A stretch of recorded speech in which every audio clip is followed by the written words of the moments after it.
Does Black Clover or Seven Deadly Sins have the worst animation? Top 10 questions science still can't answer. What's up everybody, Eddie8's Anime here, and today's video is a sequel to a video I made a while back called Manga over Anime. You should check that out. I just talk about mangas that I think are superior to their anime counterparts. So I'm gonna do a sequel to that. Whether it's animation, bad voice actors, or even plot changes, we can all agree that some anime adaptations are not the best. Sometimes the anime can improve on what makes the manga awesome, but that is not the case here.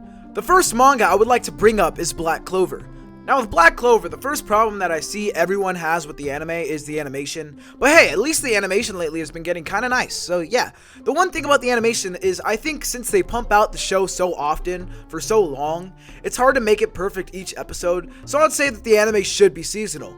More reasoning on that later. Another point on Black Clover is that Asta be screaming! Having not watched the anime till recently, I was surprised to find out that Asta sounds like a screeching crow in the show.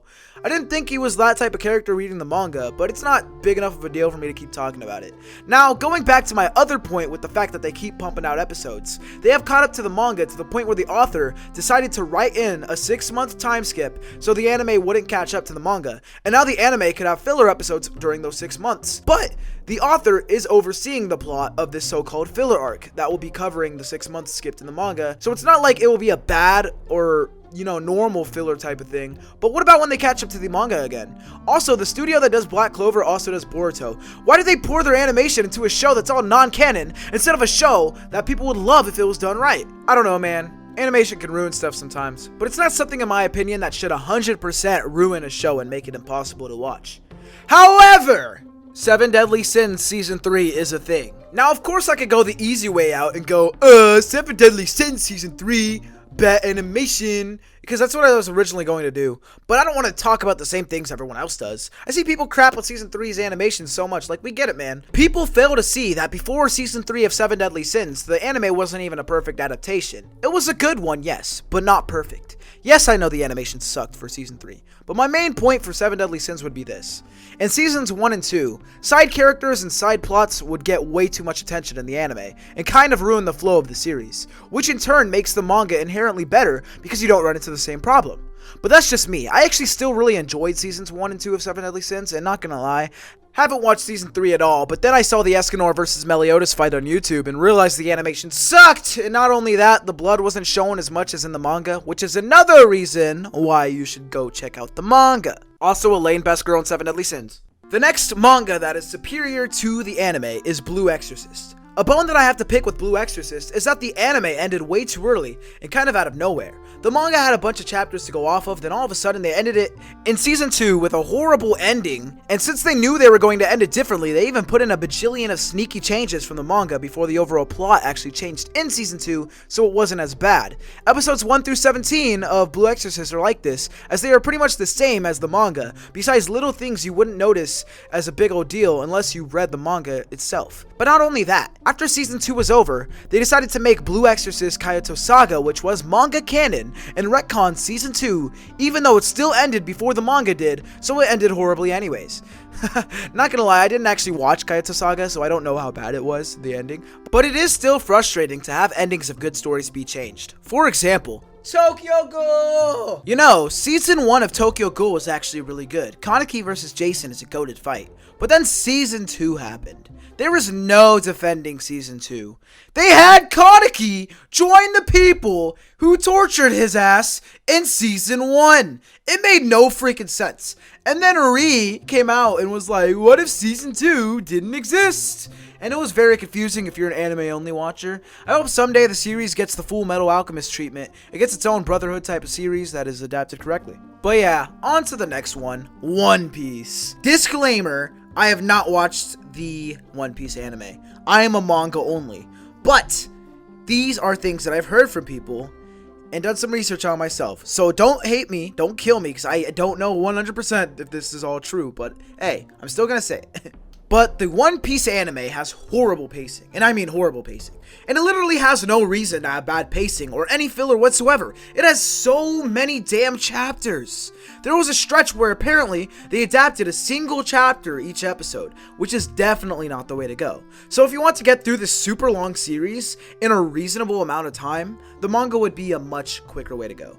Also, the manga's art is some of the best, man. Ichiro Oda, at least that's how I hope they say it, has such jaw-dropping artwork in the manga that the anime could never compare. But besides that, I don't really have much complaints.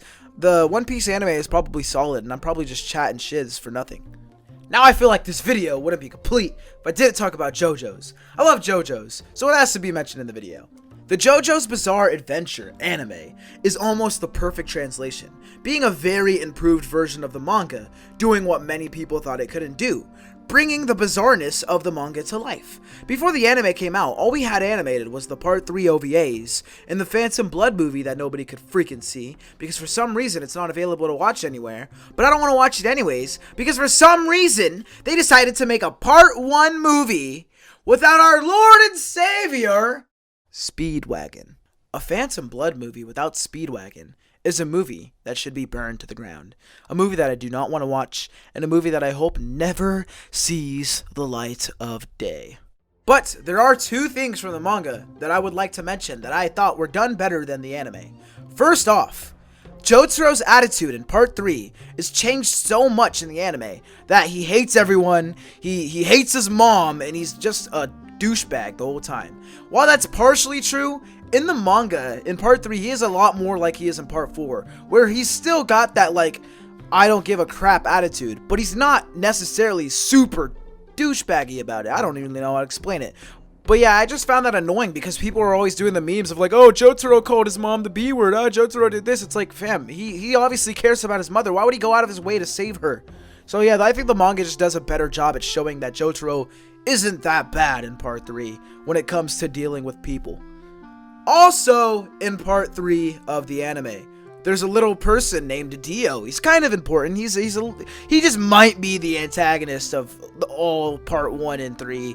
But hey, that's just me. That's just what I think. I may be wrong.